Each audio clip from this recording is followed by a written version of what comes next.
안녕하세요. 보여주는 약사입니다. 오늘은 의약품 수준에서 해결할 수 있는 미백 크림에 관해서 말씀드리려고 합니다.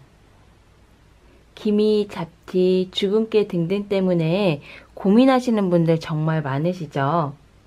의약품의 미백 크림은 화장품보다 훨씬 더 효능이 좋은 미백 효과를 볼 수가 있습니다. 하지만 효과가 좋은 만큼 부작용도 크기 때문에 주의하셔서 사용하셔야 되세요. 의약품에서 기미나 잡티를 해결할 수 있는 핵심 성분은 하이드로퀴논입니다. 그럼 먼저 궁금해하시는 의약품 미백 크림이 무엇이 있는지부터 제가 보여드릴게요. 제가 표로 한번 정리를 해봤는데요. 크게 의사의 처방 없이 구입할 수 있는 일반 의약품과 꼭 의사의 처방이 필요한 전문 의약품으로 나뉘어져 있습니다. 공통 성분은 모두 하이드로퀴논 성분이 들어가 있다는 점이고요. 사실 이것보다 더 종류가 많이 있는데 시중에 유통되고 있는 것들로 제가 몇 개를 뽑아본 것입니다. 우선 일반 의약품 먼저 보면 세 가지 모두 하이드로퀴논 4%를 함유하고 있는 크림입니다.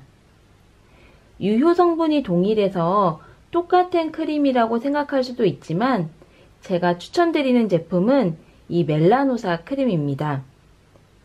멜라노사 크림보다 사실 우리에게 더 익숙한 것은 도미나 크림인데요. 제가 멜라노사 크림을 추천드리는 이유는 우선 첫 번째는 용기 때문입니다. 유효 성분인 하이드로퀴논은 굉장히 산화가 잘 되는 성분입니다. 이렇게 파우더로 되어 있는데요. 이 하얀색 하이드로퀴논 성분은 공기 중에만 놔두어도 산화되어서 노란 갈색빛을 띠는 벤조퀴논으로 됩니다. 도미나 크림처럼 이렇게 단지 크림 형태는 크림을 바를 때마다 크림 윗부분이 공기와 접촉이 되기 때문에 잘 산화돼서 갈색을 띠는 경우를 종종 볼 수가 있습니다. 원래 처음에는 흰색 크림인데 하이드로퀴논이 산화되어서 갈색을 띠는 것입니다. 그렇기 때문에 이렇게 멜라노사 크림처럼 공기와의 접촉이 최소한으로 된 용기가 좋고요. 네오킨도 비슷한 용기지만 멜라노사 크림이 시중에서 더 많이 유통되기 때문에 멜라노사 크림을 추천드립니다. 시중에서 잘 유통되어야 제조한 지 얼마 안 된 크림을 쓸 수가 있겠죠? 다음은 의사의 처방이 필요한 전문약입니다. 의사의 처방이 필요한 전문약은 하이드로퀴논 외에 다른 성분이 추가된 복합 성분으로 되어 있는데요. 추가된 성분은 트레티노인과 스테로이드가 추가되었는데 트레티노인은 피부 각질 탈락을 유도해서 피부 톤오버를 촉진시키는 역할을 합니다. 그리고 스테로이드 성분은 하이드로퀴논과 트레티노인 성분으로 발생할 수 있는 피부 염증을 완화시키는 역할을 합니다. 전문 의약품이기 때문에 꼭 의사의 처방을 받아야 하는데요.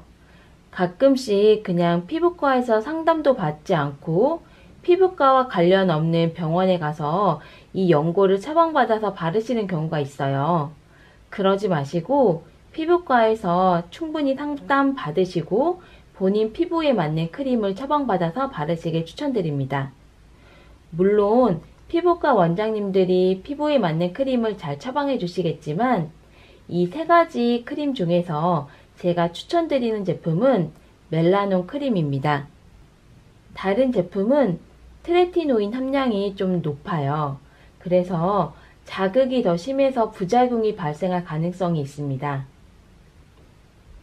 다른 제품에 들어있는 트레티노인 함량을 보면 0.1%까지 좀 높은 함량으로 들어가 있는데 이 트레티노인은 그 함량 단독 사용만으로 자극이 있는 성분이기 때문에 여기에 하이드로퀴논까지 들어가면 자극이 정말 심할 수 있습니다. 그래서 처음 사용하시는 분들은 트레티노인 함량이 가장 적은 멜라논 크림을 처방받아서 사용하시길 추천드립니다. 그럼 이 의약품 크림을 얼마나 발라야 할까요? 이 의약품 크림은 최소 한두 달은 발라야 효과가 나타나고 미백 케어는 정말 꾸준한 관리가 필요한 부분입니다. 제가 이 미백 크림은 왜 최소 한두 달은 바르셔야 효과가 볼 수 있는지를 말씀드릴게요. 이유는 보시는 것처럼 기미의 가장 큰 원인인 세 가지, 자외선, 여성 호르몬, 스트레스 등의 원인이 멜라노사이트를 자극을 하게 되고요. 멜라노사이트에서 이런 복잡한 과정을 거쳐서 멜라닌이라는 색소가 생성이 되는데요. 생성된 멜라닌이 그림에서 이렇게 까만 점으로 점점 피부 턴오버 주기를 따라서 위로 올라가면서 기미가 생성되는 것입니다. 턴오버 주기가 28일이라고 생각했을 때 지금 내 표피 위에 보이는 기미는 28일 전에 멜라노사이트에서 생성된 기미가 올라온 것이라고 볼 수 있습니다. 하이드로퀴논의 역할이 이미 생겨버린 기미를 없애주는 게 아니라 멜라노사이트에서 생성될 멜라닌을 생성되지 않도록 하는 것이기 때문에 효과를 체감하시려면 최소 28일 이상은 발라주셔야 합니다. 또한 나이가 들수록 피부 턴오버 주기가 28일보다 더 길어지는데 그분들은 28일 이상을 바르셔야 효과를 체감하실 수 있습니다. 그래서 이 의약품 미백 크림은 최소 한두 달 발라야 효과를 볼 수 있는 것입니다. 그리고 그런 이유 때문에 전문 의약품에는 피부 턴오버를 촉진시켜주는 트레티노인이 있어서 좀 더 빠른 효과를 볼 수가 있습니다. 그럼 이 크림을 언제까지 발라야 할까요? 이렇게 기미 크림을 바르다가 도중에 그만 바르셨을 때 기미를 생성하도록 하는 동일한 자극, 자외선, 여성 호르몬, 스트레스가 또 다시 멜라노사이트를 자극하게 되면 다시 멜라닌 색소가 생성이 되기 때문에 기미가 다시 올라가게 됩니다. 사실 이런 부분은 미백 레이저를 한 후에도 동일합니다. 레이저는 피부에 생성된 기미를 없애주는 것이라고 보시면 되시는데 생성된 기미를 걷어냈다 하더라도 멜라노사이트를 자극하는 습관을 없애주시지 않으면 기미는 다시 올라오게 되어 있습니다. 그래서 미백 크림을 바르시면서 피부 미백에 도움을 주는 영양제도 챙겨 드시고 자외선 차단제도 꾸준히 발라주시면서 멜라노사이트를 자극하는 원인을 점차 줄여나가시는 게 최선입니다. 제가 미백 크림을 바르시는데 추천드리는 기간은 우선 한두 달 정도 바르시고 한두 달 잠깐 휴약기를 가지셨다가 다시 올라오는 것 같으면 다시 발라주시고 하는 식으로 하시는 게 좋을 것 같습니다. 그러시면서 자외선 차단제를 꼭 꼼꼼히 발라주셔야 되세요. 기미에 좋은 영양제까지 챙겨 드시면 조금씩 기미가 옅어지시는 것을 느낄 수 있으실 겁니다. 그럼 이 기미 크림은 어떻게 발라야 할까요? 일반 의약품은 1일 2회 아침 저녁, 전문 의약품은 1일 1회 저녁에 바르시는데 낮에는 꼭 자외선 차단제를 발라주셔야 합니다. 그리고 하이드로퀴논 성분이 산화가 잘 되는 성분이기 때문에 꼭 냉소 보관해주세요. 이렇게 멜라닌 크림의 뚜껑을 열어보시면 입구 부분이 이렇게 막아져 있는 것을 보실 수가 있어요. 이거를 이렇게 떼어서 바르실 수 있는 건데 이 입구 부분에 이렇게 막아져 있는 거를 버리지 마시고 계속 이렇게 막아주세요. 그래야 공기와의 접촉을 최대한 최소화할 수 있습니다.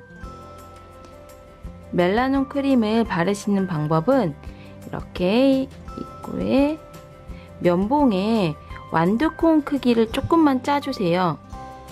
양으로 치면 한